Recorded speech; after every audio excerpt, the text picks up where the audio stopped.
अस्सलाम वालेकुम dear students, class 11th के चैप्टर नंबर 11 पे हम हैं और हमारा जो चैप्टर चल रहा है दैट इज़ इंटरनेशनल ट्रेड, या जिसको हम फॉरेन ट्रेड के नाम से भी जानते हैं या एक्सटर्नल ट्रेड के नाम से भी जानते हैं।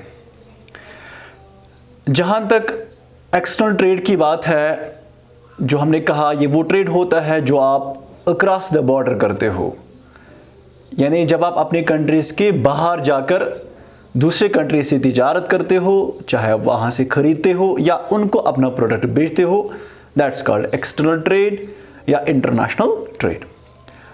अभी इंटरनेशनल ट्रेड करने में दो चीज़ें आती हैं, इंपोर्ट एंड एक्सपोर्ट।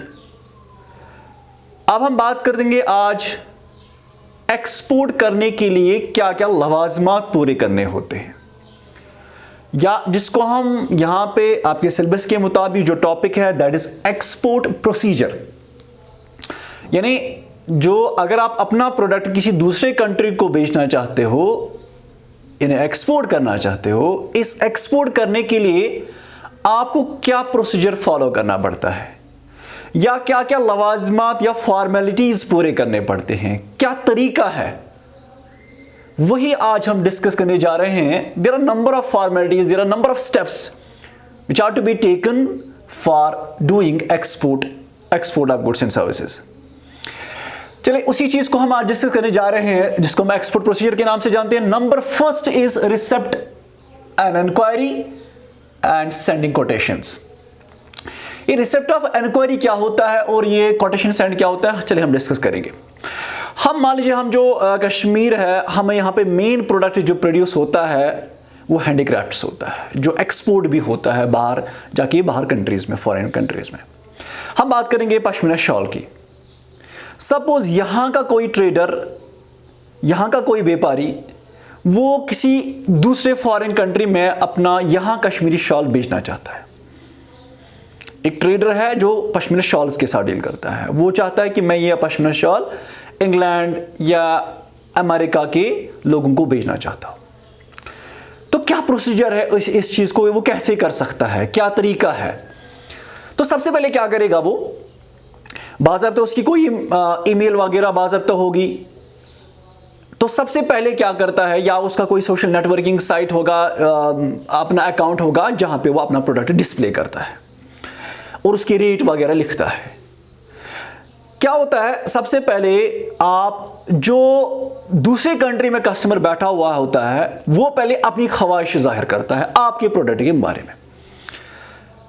तो आप वहां सबसे पहले आप कस्टमर से इंक्वायरी रिसीव करते हो। इंक्वायरी रिसीव करने का मतलब है कि आपको कस्टमर्स कहते हैं कि मुझे फलानी प्रोडक्ट चाहिए, मुझे पश्मीना शॉल चाहिए, कश्मीरी पश्मीना शॉल चाहिए जो हैंडमेड होगा, और मैं चाहता हूं कि वो शहतूश का पश्मीना शॉल हो, वटएवर जो उसकी ख्वाहिश होगी, जो उसकी नीड होगी, जो उसकी वांट होगी। तो सबसे पहले आप कस्टमर से इंफॉर्मेशन कलेक्ट करोगे कि वो किस किस्म का प्रोडक्ट खरीदना चाहता है, उस प्रोडक्ट में वो कौन सी क्वालिटी चाहता है, किस प्राइस रेंज में वो चाहता है, किस डेट तक वो चाहता है। अगर वो सारी इंफॉर्मेशन आप कलेक्ट करते हो, यानी आप इंक्वायरी रिसीव करते हो सबसे पहले कस्टमर से। बीइंग एन एक्सपोर्टर आप क्या करते हो, आप पहले कस्टमर से इंफॉर्मेशन रिसीव करते हो, इंक्वायरी जिसको हम कहते हैं, आप पहले रिसिप्ट ऑफ इंक्वायरी करते हो। ये जो रिसिप्ट ऑफ इंक्वायरी आप कहां से हासिल करोगे, ओब्वियसली अगर आपके पास कोई मेल वगैरह, आपको मेल के थ्रू आपको वहां का कस्टमर आपको मेल सेंड करेगा, या दूसरा तरीका अगर हम थोड़ा पिछले कई साल जाए तो वो दूसरा आप तरीका भी अपना सकता है, क्या कहते हैं, बाय पोस्ट से भी आपको वो अपनी इंक्वायरी के, अपने प्रोडक्ट की ख्वाहिश जाहिर कर सकता है आपके सामने। अगर जो ही आपने ऑर्डर एक्सेप्ट किया, ऑर्डर रिसीव किया, ऑर्डर अभी रिसीव नहीं किया बल्कि आपने इंक्वायरी रिसीव की है, जो ही आपने इंक्वायरी रिसीव की है, जो ही कस्टमर की ख्वाहिश आपने रिसीव की है, अब आप उसको यहां से इनवॉइस प्रोफार्मा सेंड करते हो। इनवॉइस प्रोफार्मा बोले या कोटेशन बोले, जो कोटेशन होता है ये प्रोफार्मा इनवॉइस इसको कहलाता है, प्रोफार्मा इनवॉइस। ये प्रोफार्मा इनवॉइस क्या होता है, it is to be made by the seller. ये सेलर यहां से भेजता है किसको, उस कस्टमर को जिसने अपनी ख्वाहिश जाहिर की है कि मैं फलानी प्रोडक्ट चाहता हूं।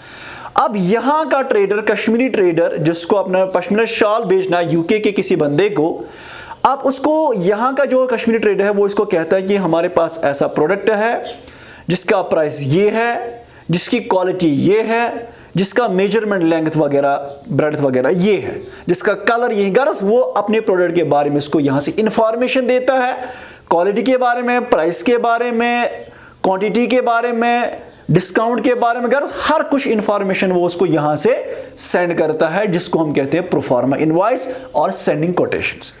कस्टमर से इंक्वायरी रिसीव की जाती है और यहां से जो सेलर उस कस्टमर को देगा जो दूसरी कंट्री में बैठा हुआ है, उस कस्टमर को जो यहां से सेलर देगा, दैट्स कॉल्ड प्रोफार्मा इनवॉइस और कोटेशन।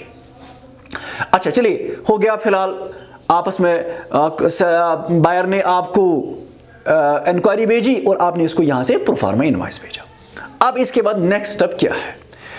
अब अगर कस्टमर सेटिस्फाई हो गया आपके प्रोडक्ट के हवाले से, वो सेटिस्फाई हो गया, जी हाँ मुझे प्राइस भी ठीक ठाक लग रहा है, क्वालिटी भी ठीक ठाक है, कलर भी, जब उसको सारी चीज़ें पसंद आती है, प्रोफार्मा इनवॉइस में आप डिफरेंट प्रोडक्ट्स के बारे में भी आप यहाँ से इंफॉर्मेशन दे सकते हो अपने कस्टमर को। ये ज़रूरी नहीं है कि वही प्रोडक्ट, आप नंबर ऑफ प्रोडक्ट्स के बारे में उसको आप इंफॉर्मेशन दे सकते हो। अगर जब उस कस्टमर ने, अब वो वहाँ से सिलेक्ट करेगा कि मुझे कौन सा प्रोडक्ट चाहिए, किस रेंज का, किस कलर का, किस प्राइस का, गर्ज वो सारी इंफॉर्मेशन जब वो देगा, अब आप ऑर्डर रिसीव करोगे। लेकिन ऑर्डर आप तभी रिसीव करोगे जब वहां का कस्टमर जो दूसरी कंट्री में बैठा हुआ है, आपको आपकी प्रोडक्ट से वो जो सेटिस्फाई हो जाएगा, तब जाके वो आपको ऑर्डर देगा। जब आपको वो ऑर्डर देगा, जिसको हम दूसरे नाम से जानते हैं इंडेंट, यानी वो अपनी ख्वाहिश जाहिर करता है, वो एक्सेप्टेंस करता है आपकी जो कोटेशन आपने सेंड की है।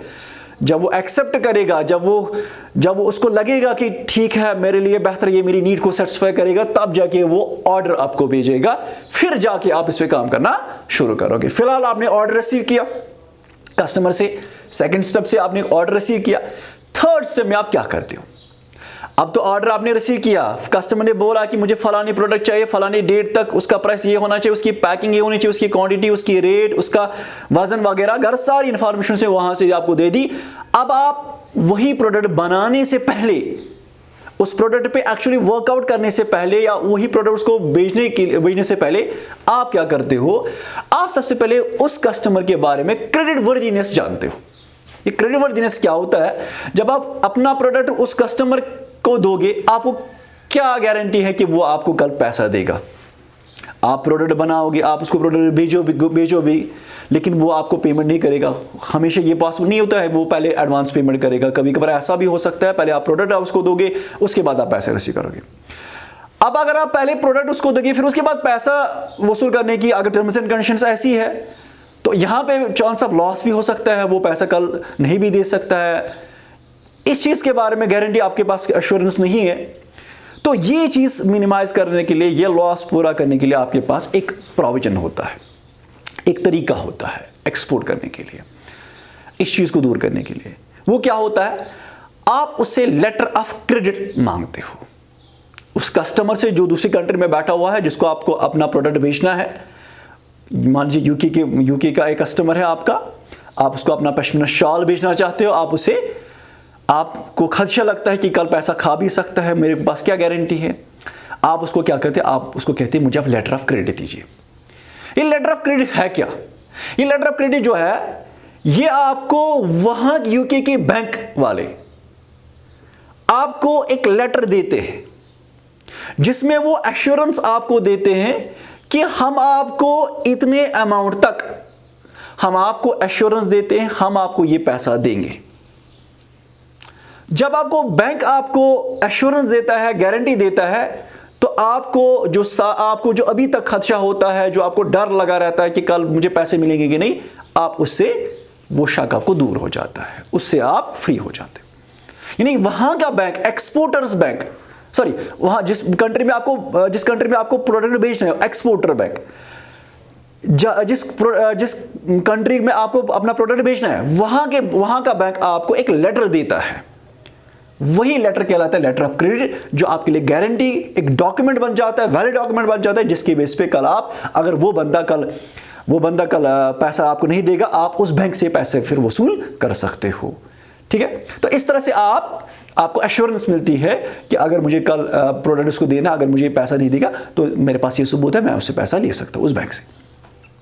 इस तरह से आपका लॉस मिनिमाइज हो सकता है। See the next point.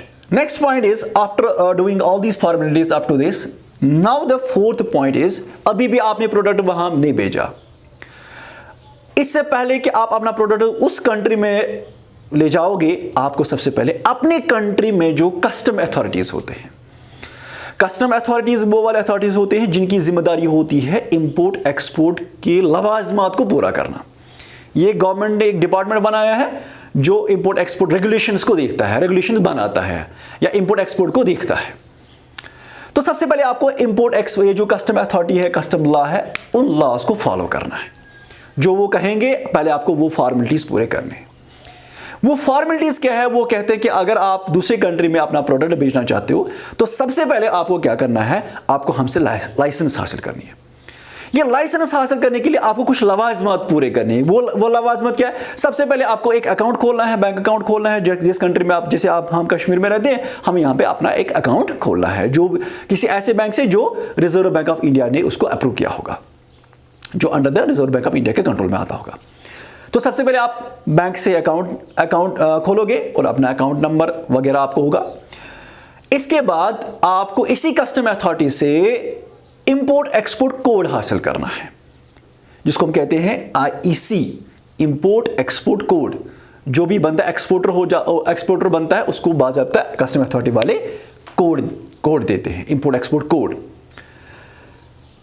After getting import export code and after opening in bank account, इसके बाद आपको एक डिपार्टमेंट लाइसेंस प्रोवाइड करता है। इंडिया की बात करेंगे जिसको हम नाम देते हैं directorate of general foreign trade.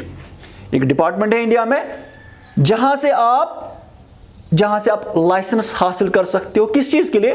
ताकि आप अपना प्रोडक्ट दूसरे कंट्री में ले जा सकोगे, या वहां से कोई प्रोडक्ट हासिल करने के लिए, इंपोर्ट या एक्सपोर्ट हासिल करने के लिए आपको बाकायदा लाइसेंस चाहिए जो आपको अपनी गवर्नमेंट देती है। किस डिपार्टमेंट के द्वारा? जिसको कहते हैं DGFT, यानी कि directorate of general foreign trade. तो फिलहाल तक यहां तक हमने देखा कि फिलहाल आप लाइसेंस हासिल कर रहे हो। पहले स्टेप में आपने कस्टमर से फीडबैक लिया, कस्टमर क्या चाहता है, फिर आपने उसको यहां से अपनी ख्वाहिश जाहिर की, हमारे पास ऐसे प्रोडक्ट। फिर उसने जब सेटिस्फाई हो, उसने आपको ऑर्डर दे दिया। ऑर्डर रिसीव करने के बाद आप जानना चाहते हैं कि क्या वो कल पैसा देगा कि नहीं। आप उसको कहते हैं कि मुझे लेटर ऑफ क्रेडिट चाहिए। लेटर ऑफ क्रेडिट हासिल करने के बाद आप अपने गवर्नमेंट से लाइसेंस हासिल करते हो। इसके बाद जो बाकी स्टेप्स है चले देख। इसके बाद जो नेक्स्ट स्टेप है जो एक्सपोर्टर को, इसके बाद जो नेक्स्ट फॉर्मेलिटी जो उसको पूरी करनी है, दैट इज ऑब्टेनिंग प्रीशिपमेंट फाइनेंस।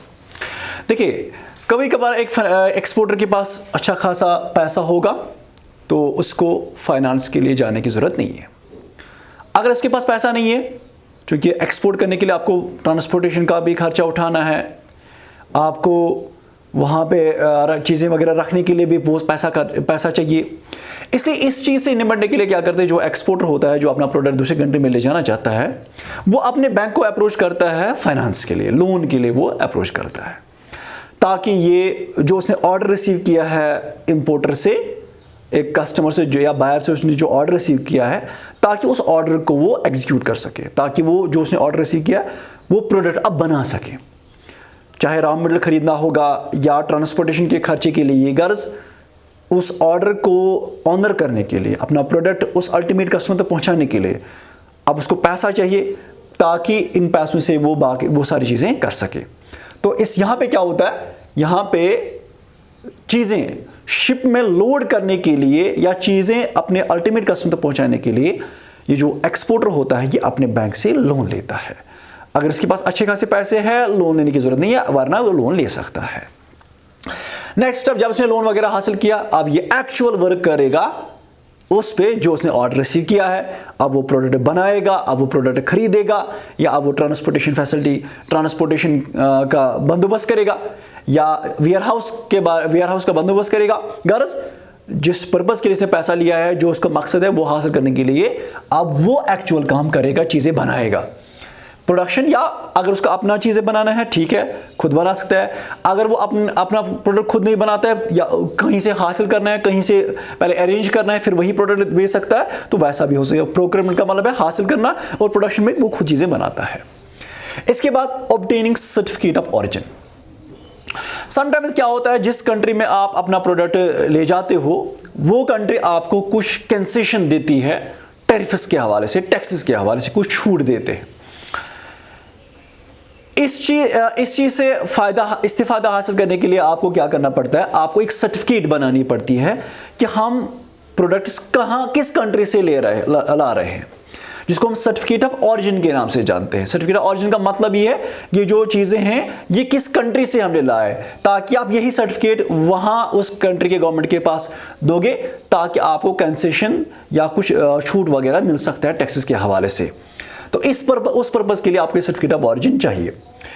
इसके बाद जो नेक्स्ट स्टेप, जब आपने सर्टिफिकेट ऑफ ऑरिजिन भी बना ली, इसके बाद आपको अपने कस्टम अथॉरिटी से क्लियरेंस हासिल करनी है कि भाई मैं ऐसे प्रोडक्ट्स फलानी कंट्री में ले जाना चाहता हूं, मुझे आप एनओसी इशू करें, क्लियरेंस इशू करें। ये जो क्लियरेंस इशू है ना, ये इस वजह से की जाती है ताकि हर कंट्री अपने आप को विकार इज्जत रखना चाहती है। वो हर कंट्री ये कहती है कि नहीं, हमारा अच्छा प्रोडक्ट दूसरे कंट्री में जाना चाहिए, कोई इलीगल या हार्मफुल प्रोडक्ट किसी दूसरी कंट्री में नहीं जाना चाहिए, जिससे हमारी नाक कट जाएगी वहाँ पे। इसलिए अपने आप को इज्जत रखने के लिए ये क्या करते हैं, बाज़ाब्ता यहाँ पे इंस्पेक्शन टीम बनाई जाती है, कस्टम इंस्पेक्शन टीम, जो आपकी प्रोडक्ट्स को बाज़ाब्ता इंस्पेक्ट करती है कि आप किस किस्म की प्रोडक्ट दूसरे कंट्री में ले जाना चाहते हो और उसकी क्वालिटी क्या है, उसका प्राइस वगैरह सब कुछ वो चेक करते हैं। क्वालिटी चेक के लिए आपको बाज़ाब्ता कस्टम अथॉरिटी से क्लियरेंस हासिल करनी पड़ती है, एनओसी हासिल करनी पड़ती है। आफ्टर गेटिंग द एनओसी, इसके बाद नेक्स्ट स्टेप जो है, आप अगर आप बाय शिप से अपना माल दूसरे कंट्री में ले जाना चाहते हो तो आप क्या करते हो, या बाय एयर ले जाना चाहते हो, वट एवर कोई जो जरिया होगा, आप उस शिपिंग कंपनी से आप रिजर्वेशन मांगते हो कि आप उनको कहते हैं कि हमें फलानी डेट पे इतने सारे प्रोडक्ट्स दूसरी जगह ले जाने हैं, हमें आपके शिप में स्पेस चाहिए।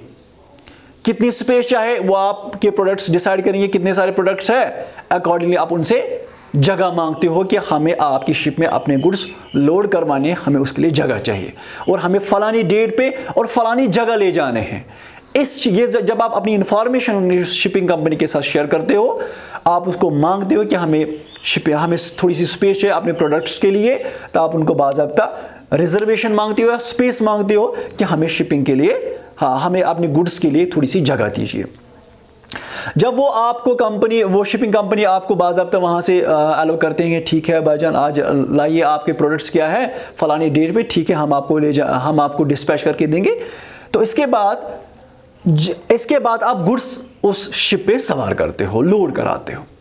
जब आप अपने गुड्स एक्चुअली उस शिप पे लोड कराते हो, इसके बाद जो शिपिंग कंपनी का जो टीम होता है, जिसको कहते हैं मेट, ये जो कैप्टन होता है, कैप्टन ऑफ द शिप, या उस शिप का जो टीम होगा बाज़ाब्ता उसको कहते हैं मेट। वो मेट आपको एक रसीद देंगे, एक रिसेप्ट देंगे। वो जो रिसेप्ट है वो ये डिपिक्ट करता है कि वो एक्सेप्टेंस एश्योरेंस आपको देता है कि जी आपके प्रोडक्ट्स आप एक्चुअली हमारी शिप में लोड हो गए हैं और हम आपको ये प्रोडक्ट्स फलानी डेट तक फलानी जगह या फलानी पोर्ट पे पहुंचा देंगे। तो बाज़ाब्ता आपके पास एक रिसिप्ट आ जाता है जिससे आपको एश्योरेंस मिलती है कि मेरे प्रोडक्ट्स शिप पे सवार हो गए हैं। तो इस तरह से आप एक रसीद हासिल करते हो। जो कैप्टन ऑफ द शिप होता है वो आपको एक रिसिप्ट देता है कि जी आपके प्रोडक्ट्स हमारे शिप में सवार हो गए। इसके बाद बाज़ाब्ता फिर वहां पे पहुंचेंगे, दूसरे पोर्ट पे पहुंचेंगे, वहां पे आप इन्फॉर्म आप करते हो अपने इंपोर्टर को, जिस बंदे को आपको माल बेचना है उस बंदे को आप इन्फॉर्म करते हो कि मैंने गुड्स सवार किए हैं, ये फलानी डेट तक आपके फलानी डेस्टिनेशन पे पहुंचेंगे, आप कलेक्ट कर ले। और इसके साथ साथ आप क्या करें ताकि आप अपनी पेमेंट को सिक्योर कर सकोगे, ताकि उसको आप कल ब्लेम कर सकते या क्लेम कर सकते कि जी मैंने आपको प्रोडक्ट्स भेजे।